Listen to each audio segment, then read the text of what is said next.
সারাদিন রোজা রেখে আমাদের মা বোনেরা গরমের ভিতরে চুলার সামনে বসে বসে যে ইফতারিগুলা বানায়, আমাদের তো ওনাদের প্রতি একটু মায়া থাকার দরকার আছে। আপনি আমি যেমন রোজাদার, ওনারাও তো রোজাদার। যেখানে গরমের মধ্যে আপনার আমার ডাক ফাইটা যায়, অ্যাসিড নিচে বসে থাকি, পাকঘরে রান্না করে কোনো এসি তো দূরের কথা, একটা ফ্যানও, এদিকে বাহিরের গরম, এদিকে চুলার গরম, এদিকে রোজা। ওনারাও তো মানুষ, ওনাদের দিকে একটু দেখার খেয়াল করার দরকার। মনে রাখবেন ভাইয়েরা, আমাদের দ্বারা যদি কারো উপকার করা সম্ভব না হয়, আমাদের জীবনটা যেন কারো ক্ষতির কারণ না হয়।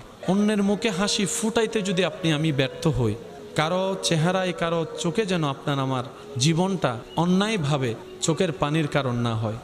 মনে রাখবেন, রব্বুল আলামিন নিজের হক মাফ করতে রাজি, কিন্তু রব কখনো বান্দার হক মাফ করে না। বান্দা যতক্ষণ মাফ না করবে, রব্বুল আলামিনও কখনো তাকে মাফ করবে না। অনেক জান্নাতে যাওয়ার মতো ইবাদতে